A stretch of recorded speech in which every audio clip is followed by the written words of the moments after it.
일 후에 내가 네 천사가 땅 네 모퉁이에 선 것을 보니 땅의 사방에 바람을 붙잡아 바람으로 하여금 땅에나 바다에나 각종 나무에 불지 못하게 하더라. 또 봄에 다른 천사가 살아계신 하나님의 인을 가지고 해돋는 데로부터 올라와서 땅과 바다를 해롭게 할 권세를 받은 네 천사를 향하여 큰 소리로 외쳐 이르되 우리가 우리 하나님의 종들의 이마에 인치기까지 땅이나 바다나 나무들을 해하지 말라 하더라.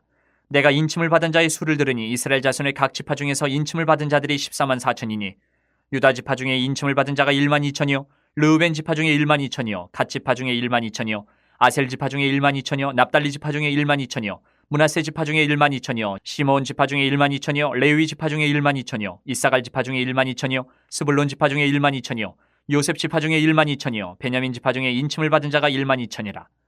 일 후에 내가 보니 각 나라와 족속과 백성과 방언에서 아무도 능히 셀 수 없는 큰 무리가 나와 흰옷을 입고 손에 종려가지를 들고 보좌 앞과 어린 양 앞에 서서 큰 소리로 외쳐 이르되 구원하심이 보좌에 앉으신 우리 하나님과 어린 양에게 있도다 하니 모든 천사가 보좌와 장로들과 네 생물의 주위에 서 있다가 보좌 앞에 엎드려 얼굴을 대고 하나님께 경배하여 이르되 아멘. 찬송과 영광과 지혜와 감사와 존귀와 권능과 힘이 우리 하나님께 세세토록 있을지어다. 아멘 하더라. 장로 중 하나가 응답하여 나에게 이르되 이 흰옷 입은 자들이 누구며 또 어디서 왔느냐. 내가 말하기를 내 주여 당신이 아시나이다 하니 그가 나에게 이르되 이는 큰 환난에서 나오는 자들인데 어린 양의 피에 그 옷을 씻어 희게 하였느니라.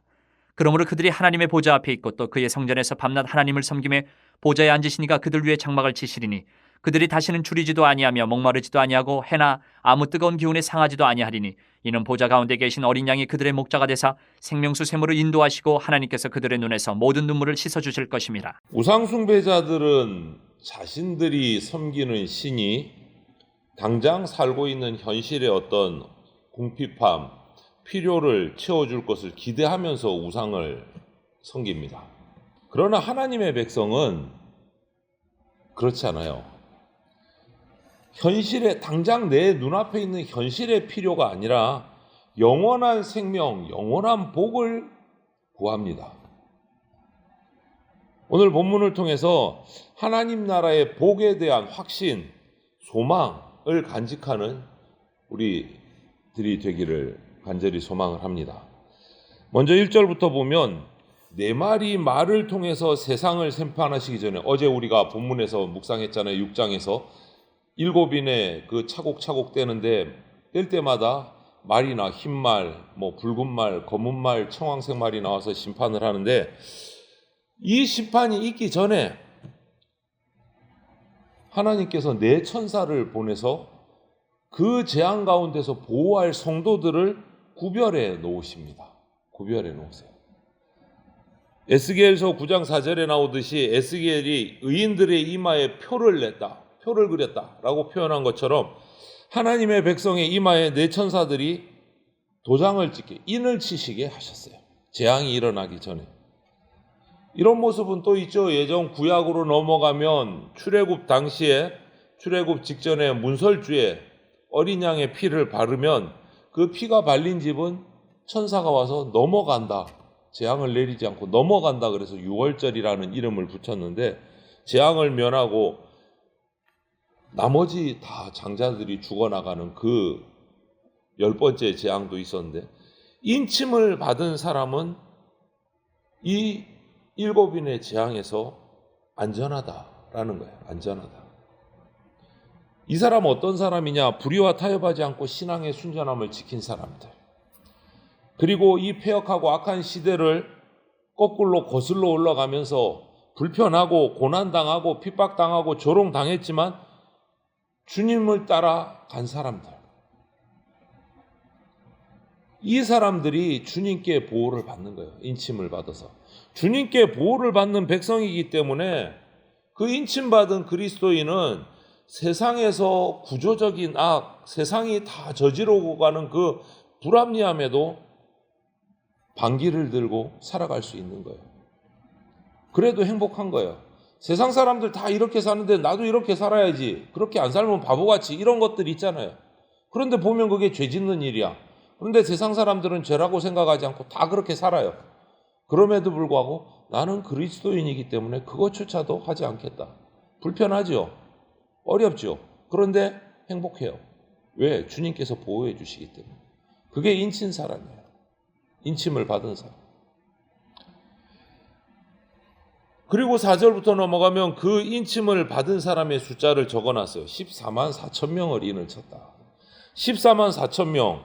이 숫자가 어떻게 나왔을까? 보니까 오늘 12지파가 쫙 나오잖아요. 1만 2천, 1만 2천 이래가지고 12지파 곱하기 12사도 곱하기 그 당시에 큰 군대를 상징하는 천이라는 숫자를 합하면 14만 4천이 나와요.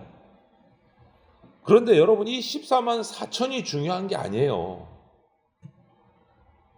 이것은 12지파, 12사도, 군대를 의미하는 천, 구약 이스라엘의 사명을 이어받은 신약의 교회가 세상을 회복하는 영적 군대, 이것을 표현하고 있는 상징적인 숫자예요. 이 14만 4천 명만 구원받는다? 신천지 이자니 그렇게 하죠. 벌써 그거는 거짓말인 게 들통이 나요. 왜냐?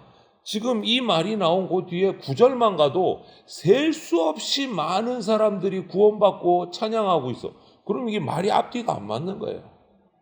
뭔 14만 4천 명? 신천지는 벌써 14만 4천 명 넘었다 그러던데 나머지는 그럼 어떻게 되는 거예요? 구원 못 받는 거예요? 이거는 상징적인 숫자예요. 상징적인 숫자. 영적 군대의 상징적인 숫자. 그렇기 때문에 인종적인 어떤 이스라엘 유태인만 아니에요. 그것도 온 세상과 민족으로부터 부름받은, 그래서 이 영적 전쟁, 마지막 전쟁에, 말세의 전쟁에 참여하는 셀 수 없이 많은 하나님의 백성, 이것을 말하는 거예요.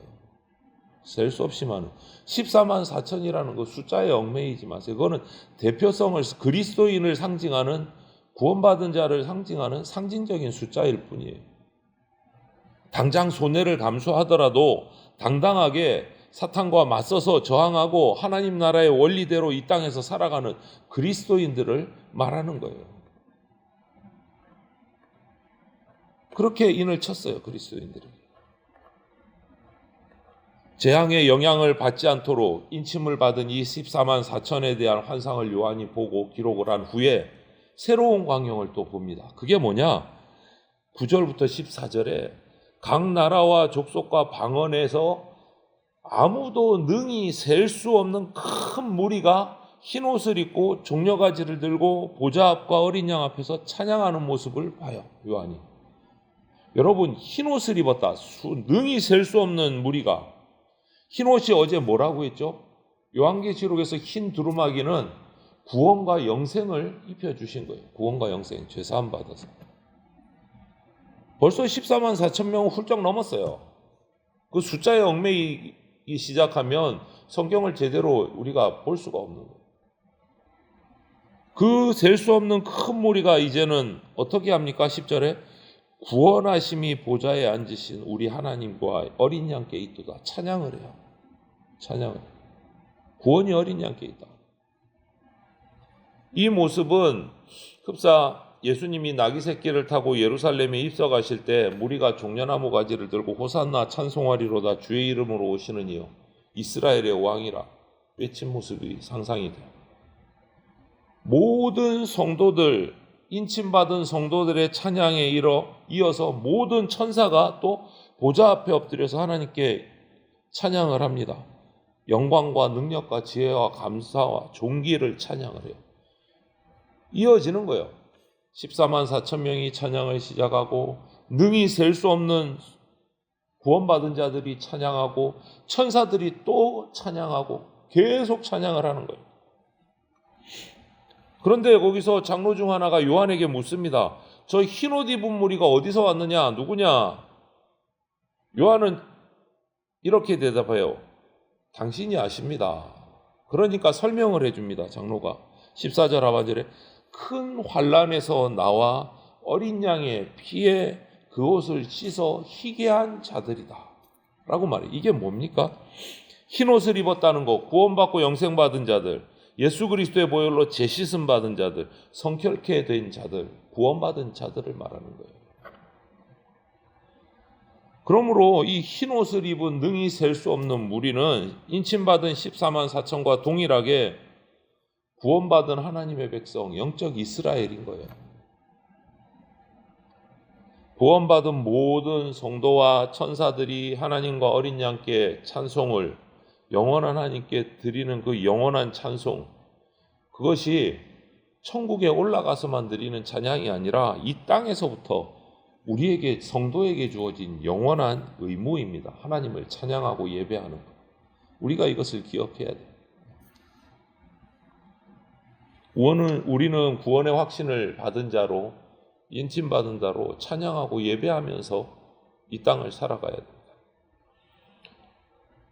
그렇게 흰옷 입은 성도들이 하나님 보좌 앞에 서서 그 성전에서 밤낮을 하나님을 섬기고 찬양하니까 보좌에 앉으시니가 그들 위에 장막을 치셨다. 이렇게 오늘 15절부터 17절을 보면 장막을 쳐주셨다. 이것은 히브리서 10장 19절에 나오듯이 예수 그리스도의 피로 죄 씻음 받은 자가 천국에서 누릴 특권이라는 의미예요. 그들 위에 장막을 쳐주셨다. 그런데 21장에 가면 요한계시록 21장 22절에 보면 천국에는 성전이 없다 이렇게 나와 있어요. 그런데 여기서는 또 성전에서 밤낮 하나님을 찬양했다 이렇게 나와요. 말이 안 맞는 거 아니야? 오늘 여기서 언급된 성전은 건물이 아니에요. 여러분, 성전의 참 의미가 뭡니까? 하나님 어린 양이 임재하신 곳이 성전이 되는 거예요. 예배하시는 장소가 되는 거예요. 그곳이 인간의 눈으로 우리가 볼 때 어느 곳이든 하나님이 계신 곳이 성전인 거예요. 예수 그리스도가 계신 곳이 성전인 거예요. 주님께서 그들 위에 찬양하는 백성들 위에 장막을 친다는 말씀은 광야에서 장막 위에 불기둥, 구름기둥으로 이스라엘을 추울 때는 따뜻하게, 더울 때는 시원하게 해주셔서 돌보신 것처럼 인도해 주시겠다고 약속하신 그 약속을 지키신 거예요. 스가랴서 2장 10절의 말씀을 당신의 백성을 지키시겠다, 보호하시겠다.